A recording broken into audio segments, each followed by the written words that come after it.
Welcome back to Media Week. My co-host, of course, Simon Ryan, CEO of Dentsu Aegis Australia and New Zealand, joins me in studio. Simon, appreciate your time. Pleasure. Let's talk a little bit about you, in particular the company itself. Give us a bit of background. Talk to us about Dentsu Aegis. Sure. Dentsu Aegis Network in Australia. I sat here in June last year and we spoke about the business being 15 companies. We've actually grown that now. But 15 companies came off the back of a few months before I sat here in June. It was actually 22 companies. We scaled a few back. We divested a few companies that weren't aligned to our vision. And then we set amongst a path to drive acquisition and to deliver on our strategy. So I'm very proud to say that we're very much on that path. And as we sit here today, we have 22 brands and businesses active within Dentsu Aegis Network in Australia. We employ 1,785 people, and we have an annualised turnover of about $2.3 billion. So what does that represent in the market? Yeah. That represents about 23% of the advertising market. So every agency land. Every dollar spent, 23 cents.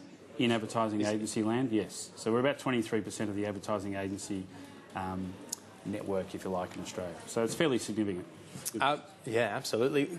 Can you tell us a bit about the market so far this year? You know, what the market's looking like at the moment. I think the market this year, James, is a little bit tougher than it has been in years gone by.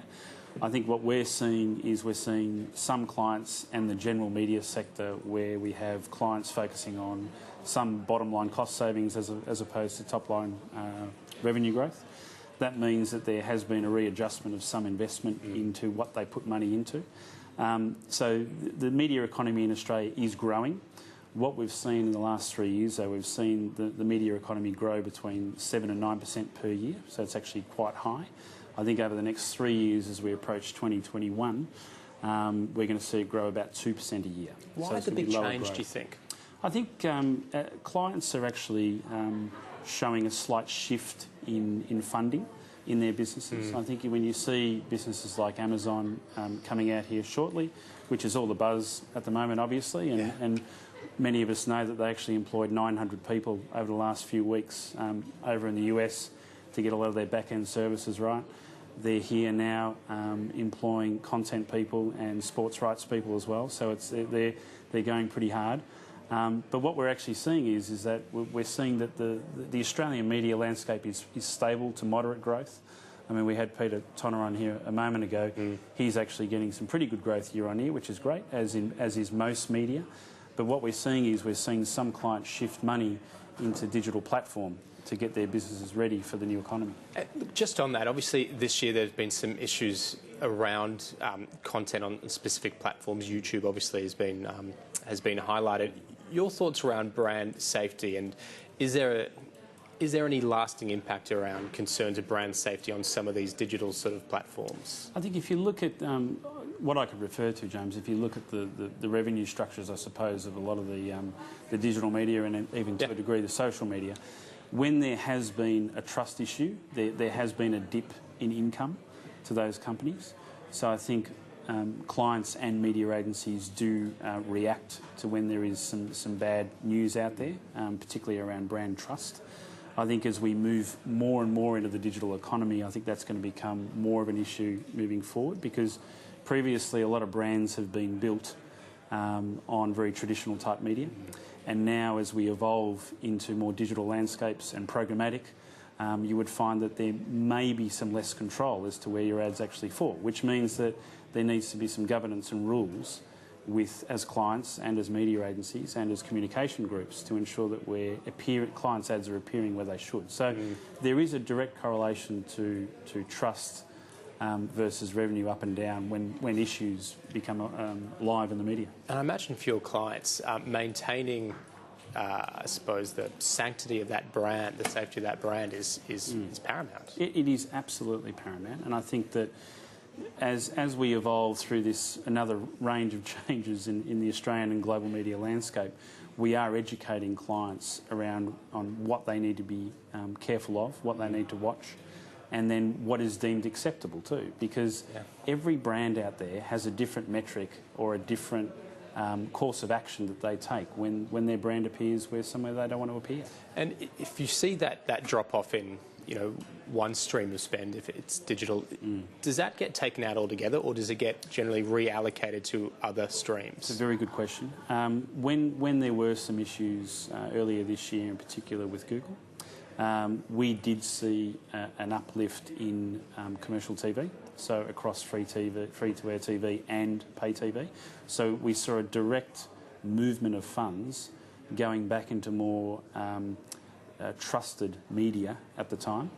It's fair to say, though, that once those trust issues have been overcome and new measures have been put in place, we are seeing that money, some money stay and some money shift back to the digital channels as well. But there is a direct correlation between trust and shift of funds. All right, let's move on and get to some of the general talking points in terms of media news at the moment. Of course, one of the big focuses is on the Bauer Media versus Rebel Wilson court case. It continues at the moment, and some interesting commentary, I suppose, a few shots at Women's Day, fake news being sort of thrown about as it relates to Rebel Wilson. Your thoughts on how advertisers view magazines or view this idea of fake news? I mean, does it have a negative impact? I think it does. I think that what we've got to understand is that some magazines, and I preface this by saying some magazines do make sales based on fabricated news and to sensationalise issues in the market to ensure that they sell magazines. So that is an issue certainly for the magazine publishers. And I think, the flip side of that is that sometimes fake news does sell. So it does have a direct correlation to their sales. And in saying that, the magazine industry in Australia is having a hard time, and I think it's fair to say it's having a hard time globally. And some are seeing moderate growth and some of them are seeing declines. In other news this week, Time Out parent company has acquired the Australian business, perhaps helping ensure future with investment funds. Also, Peter Miller appointed CEO of News Media Works. You mentioned magazines, difficult time. How's it at the moment for newspapers? One of the most obviously traditional forms of media that we have. James, it's certainly an interesting time for the newspaper groups as a total. I mean, whether you're looking at Fairfax or News Corp. I think there is still plenty of business opportunity out there, though. I mean, you can see with what Fairfax is going through at the moment, there is clearly an opportunity for a proper business model there and to make money. And there are good parts of Fairfax and there are not good parts of Fairfax. However, it's still a great business overall. So there is an opportunity for whichever way that they go. I think if you look at News Corp and Fairfax, they're large cost organisations. And they're working in a market that for them, on more traditional side of media, has actually got a decreased revenue line. So the thing that they need to focus on is reducing cost. But at the same time, they need to invest enough money to ensure that journalism is kept alive in this country. So we're seeing what we need is a really close look and balance between how do we keep journalism alive in Australia, keep the investment alive in newspapers, and let them continue to grow. Now, they are growing, but they're growing through digital channels as a main source of growth. You mentioned you were here this time last year in June, and you'd said that maintaining the level of ad spend when it comes to newspapers. Considering what you've just said, I mean, is that still the case through 2017? I think based on our clients, and that is, as I said, we're lucky to represent a large portion of the market. We are seeing a slight decrease in newspaper spend. Having said that, we do have a range of clients that actually get very good results from newspapers as well. Yeah. I mean, we're very lucky enough to look after Woolworths, and they get great results from newspapers, as do a number of their competitive set. And I think as we see new entrants come into the market, if we see Amazon coming in at different levels now of marketing, you will see, I believe, a bit of a resurgence on the side of more traditional media. It's funny you mention Amazon. I mean, it's something that we speak about on the channel because it seems to be kind of the Voldemort of just about every industry, if you believe all the press. How big a presence do you think an impact is it going to make when it arrives, from your perspective? Yeah, I've heard many views, and I think that there are a lot of strategies in place from a number of big retail corporates out there, and each of them have got their own strategies.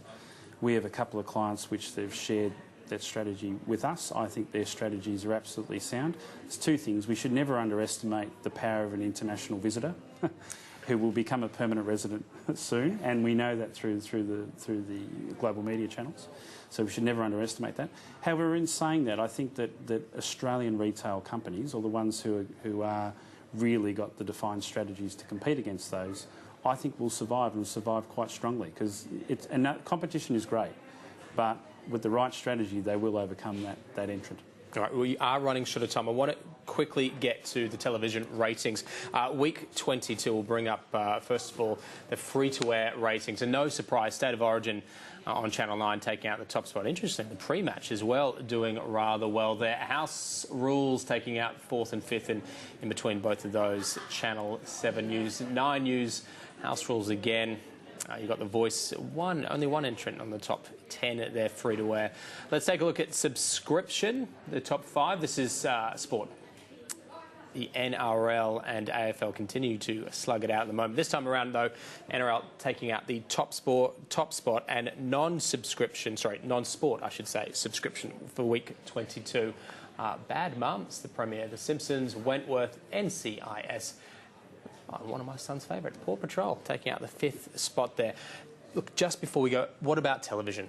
We've spoken about magazines, spoken about more traditional sort of newspapers. What about TV?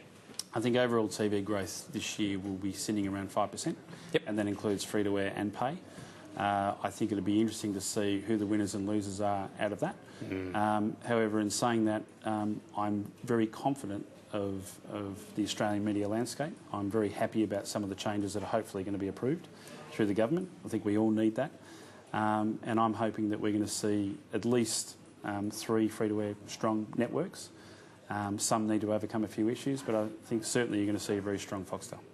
Simon Ryan, appreciate you joining us for the full half hour. Thank you very much. Pleasure.